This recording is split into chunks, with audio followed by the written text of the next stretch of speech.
Assalamualaikum warahmatullahi wabarakatuh. Selamat datang di channel Santri Abadi.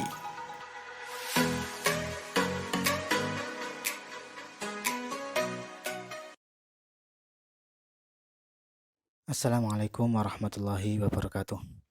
Alhamdulillahirrahmanirrahim. Wassalatu wassalamu ala syafil anbiya'i wal mursalin Sayyidina Muhammadin wa ala alihi wa sahbihi ajma'in, amma ba'du.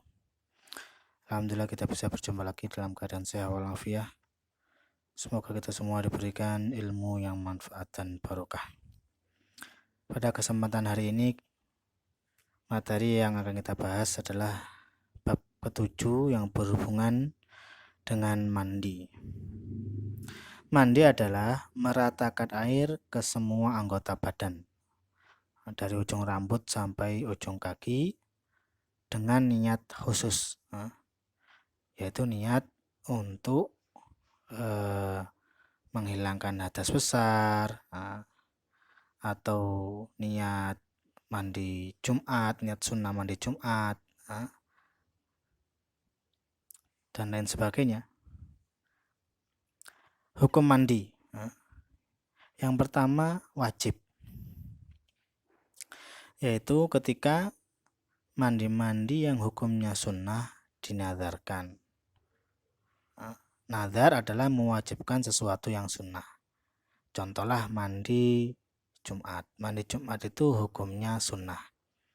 Akan tapi ketika kita menadarkan, contoh saya nadar untuk melaksanakan mandi Jumat hari ini, maka mandi Jumat pada hari itu bukan sunnah lagi hukumnya, akan tapi menjadi wajib karena telah kita nadarkan. Kemudian contoh yang lain mandi janabah, mandi besar, itu juga hukumnya wajib. Apakah karena keluar mani atau yang lainnya, hadas besar itu harus dihilangkan dengan mandi. Kalau tidak mandi ya nanti berdampak kepada ibadah, sholatnya.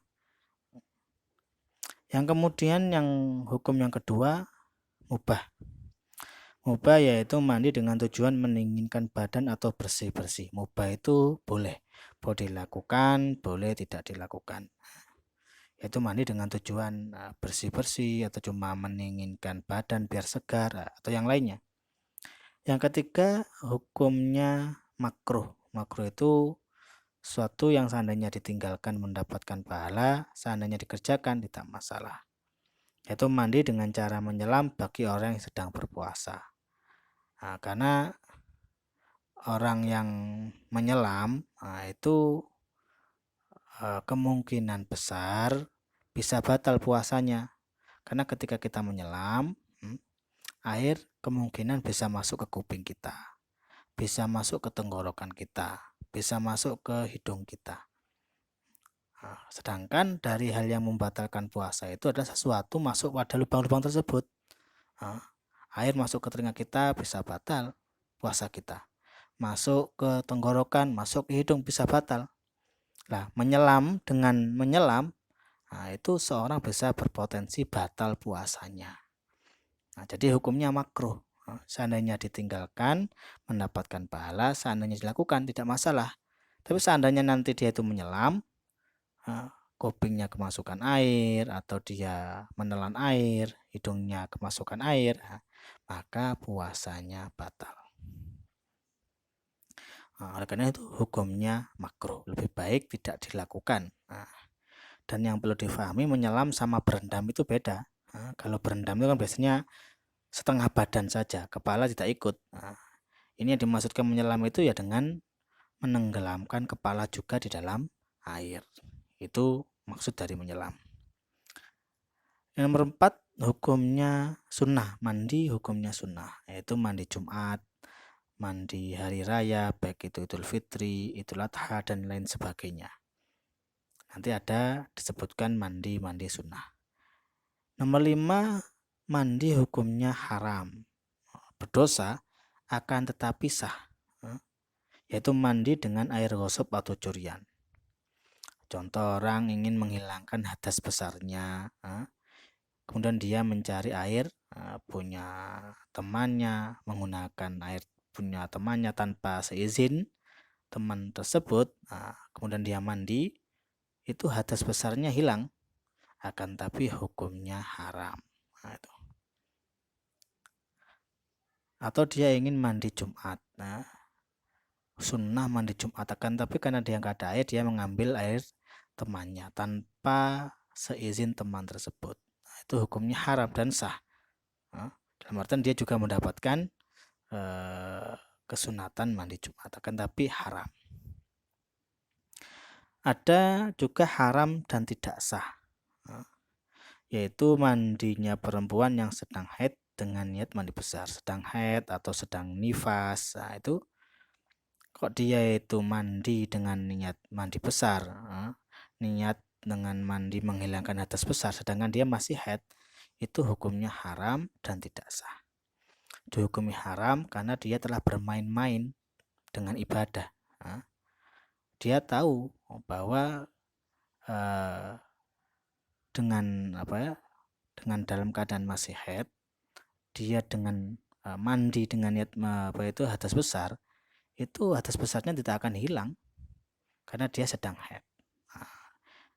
Itu sama saja dengan bermain-main dengan ibadah, maka hukumnya haram.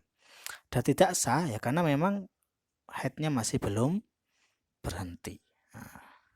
Jadi kalau orang yang sedang haid ya mandi saja tanpa niat untuk menghilangkan hadas besar karena haidnya masih belum hilang.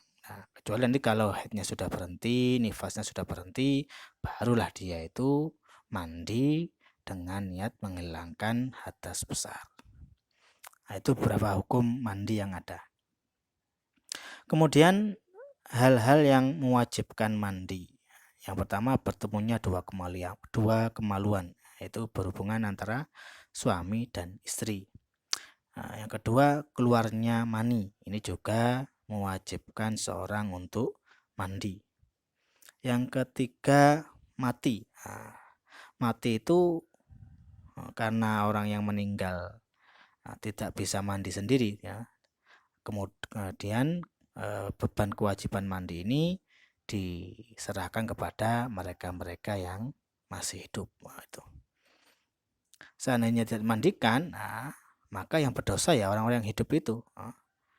Oleh karena hukum mandi, hukumnya fardu kifayah, sama dengan merawat jenazah, itu baik itu mengkafani, mensolati, memendam, menguburkan, itu hukumnya fardu kifayah. Seandainya tidak ada yang mau memandikannya, tidak ada yang mau mengurusinya, maka semua yang ada dalam kampung tersebut hukumnya berdosa. Jadi mati itu sendiri mewajibkan mandi. Tapi karena seorang yang mati itu tidak bisa mandi sendiri, maka kewajiban mandi dibebankan kepada mereka yang masih hidup. Kecuali mati dalam keadaan syahid. Orang yang mati dalam keadaan syahid tidak boleh dimandikan, tinggal dikuburkan saja. Yang selanjutnya haid. Haid itu juga mewajibkan mandi. Haid kalau sudah berhenti. Kalau masih dalam keadaan haid belum berhenti, tidak boleh mandi. Nanti kalau sudah berhenti, baru mandi. Diwajibkan untuk mandi. Yang nomor 5, nifas, yaitu darah yang keluar setelah melahirkan. Itu. Kalau sudah berhenti, baru mandi. Niatnya gimana ya? Niat untuk menghilangkan hadas besar, gitu aja. Saya mandi dengan niat menghilangkan hadas besar. Itu sudah cukup. Yang nomor 6, melahirkan. Jadi orang melahirkan, itu sudah mewajibkan dirinya untuk mandi. Selanjutnya catatan. Syahid, ini berhubungan dengan syahid tadi. Orang yang mati syahid tidak boleh dimandikan. Syahid yang bagaimana? Ini disebutkan di sini. Syahid itu ada 3 macam. Yang pertama ada syahid dunia akhirat. Maksudnya syahid dunia akhirat itu orang yang akan mendapatkan titel syahid di dunia dan akan mendapatkan titel syahid nanti di akhirat. Yaitu orang yang meninggal di medan perang dan niatnya ketika berperang untuk menegakkan agama Islam. Orang seperti ini yang meninggal dalam keadaan seperti ini itu tidak boleh dimandikan. Bahkan tidak boleh disolatkan. Jadi tinggal langsung dimakamkan saja. Yang kedua, syahid dunia. Syahid dunia artinya dia itu mendapatkan titel syahid hanya di dunia saja. Akan tapi nanti di akhirat dia tidak mendapatkan titel syahid. Yaitu orang yang meninggal di medan perang dan niatnya tidak untuk menegakkan agama Islam, akan tapi untuk mencari ketenaran atau pujian manusia atau yang lainnya.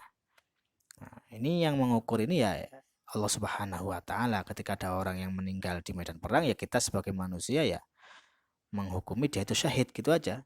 Apakah dia itu nanti syahid dunia atau dia itu nanti syahid dunia akhirat, itu yang menghukumi Allah Subhanahu wa Ta'ala. Oleh karena itu ketika ada orang yang meninggal di medan perang, itu tidak boleh dimandikan. Tidak boleh dimandikan. Pokoknya ada orang yang mati meninggal di medan perang, tidak boleh dimandikan. Itu termasuk syahid. Apakah dia termasuk syahid dunia akhirat atau syahid dunia, itu kita tidak bisa menghukumi. Semuanya itu ya diserahkan kepada Allah Subhanahu wa Ta'ala. Jadi dua syahid tadi tidak boleh dimandikan. Yang ketiga, syahid akhirat. Syahid akhirat maksudnya orang di dunianya dia tidak mendapatkan titel syahid, dihukumi seperti orang biasa. Akan tapi nanti di akhirat dia mendapatkan titel syahid. Yaitu orang yang beriman yang meninggal dalam keadaan mencari ilmu contohnya. Dalam keadaan tolabul ilmi, mencari ilmu. Orang seperti ini ya dirawat seperti jenazah-jenazah biasa ya dimandikan, dikafani, disolati, dimakamkan. Akan tapi orang yang meninggal dalam keadaan tolabul ilmi, mencari ilmu, dia akan mendapatkan titel syahid nanti di akhirat. Oleh karena itu seyogyanya bagi kita untuk selalu menanamkan dalam diri kita niat untuk tolabul ilmi, mencari ilmu agama. Sampai kapan ya? Sampai mati. Karena dalam sebuah hadis disebutkan utlubul ilma minal mahdi ilal lahdi, carilah ilmu dari ayunan sampai liang lahat. Dengan kita bertekad berniat untuk mencari ilmu, karena mencari ilmu itu tidak terbatas ruang dan waktu, maka kita niatkan dalam diri kita pokoknya setiap hari kita harus mencari ilmu. Sewaktu-waktu meninggal, insya Allah dalam keadaan husnul khotimah, dalam keadaan syahid akhirat yang akan mendapatkan keutamaan dari Allah Subhanahu wa Ta'ala. Jangan sampai kita tidak punya niatan untuk mencari ilmu itu sendiri. Kemudian mati karena tenggelam tetap wajib dimandikan. Jadi kalau ada orang mati dalam keadaan tenggelam, dia tetap harus dimandikan. Karena kata-kata dimandikan itu ya dengan pekerjaan orang. Dengan pekerjaan orang. Kalau dia meninggal dalam keadaan tenggelam kan itu bukan dimandikan namanya. Oleh karena itu orang yang meninggal dalam keadaan tenggelam pun tetap harus dimandikan.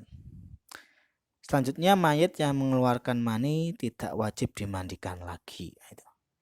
Mayit itu kan dimandikan, wajibnya dimandikan. Habis dimandikan kok keluar mani, itu tidak perlu dimandikan lagi.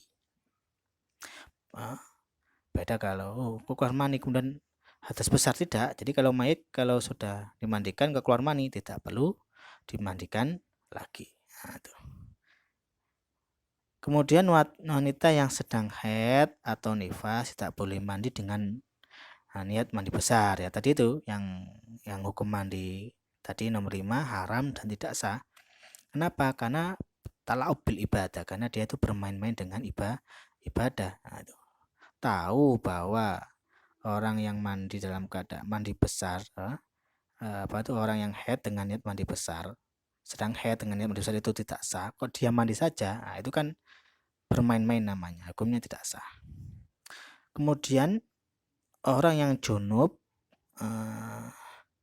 wanita yang darah haid atau nifasnya sudah berhenti, hukumnya sama dengan orang yang junub. Jadi orang yang haidnya sudah berhenti, nifasnya sudah berhenti, itu baru dihukumi seperti orang yang junub. Karena orang junub itu makruh dimakruhkan makan, makruh minum, Nah, itu orang yang haidnya sudah berhenti, orang yang nifasnya sudah berhenti, itu baru dihukumi seperti orang junub. Kalau dalam keadaan haid, ya nggak masalah makan, nggak makruh. Potong rambut tidak masalah, makan tidak masalah, minum tidak masalah. Nah, jadi orang haid atau orang nifas dihukumi seperti hukumnya orang junub, yang makruh makan, minum, tidur, potong rambut, itu kapan? Ketika haid dan nifasnya sudah berhenti. Nah, kemudian orang yang junub dimakruhkan untuk makan, minum, dan tidur, kecuali jika setelah membasuh kemaluannya dan berwudu. Ya, hukumnya makruh. Jadi orang junub makan, minum, tidur itu hukumnya makruh. Kecuali kalau sudah membasuh kemaluannya dan berwudu, maka tidak makruh lagi. Wanita yang melahirkan kemudian nifas, maka dia mandinya cukup sekali, yaitu ketika nifasnya berhenti. Kan tadi orang melahirkan itu kan wajib mandi, kemudian dia nifas. Nah, ketika nifasnya berhenti, maka dia cukup mandi cuma sekali saja, yaitu mandi menghilangkan hadas besar. Tidak perlu 2 kali. Nah, itu. Kemudian bayi yang meninggal setelah usia 6 bulan. Nah, itu. Hukumnya seperti mayit dewasa, yaitu wajib dimandikan, dikafani, disolati, dan dikubur. Jadi ada bayi yang sudah lahir, umurnya 6 bulan lebih, itu hukumnya seperti mayit besar, yaitu dimandikan, dikafani, disolati, dan dikubur. Adapun bayi yang meninggal sebelum usia 6 bulan, jadi ada orang melahirkan tapi usianya masih di bawah 6 bulan, atau kita bilang sigit lah. Bisa diperinci sebagai berikut. Yang pertama, jika ada tanda-tanda kehidupan. Jadi ada bayi lahir di bawah 6 bulan umurnya, 6 bulan kandungan ya, 6 bulan kandungan kok lahir di bawah 6 bulan. Ada tanda-tanda kehidupan seperti menangis, berkedip, kemudian tidak ada gerakan lagi, maka dihukumi seperti mayit dewasa. Yaitu artinya dimandikan, dikafani, disolati, dan dikuburkan.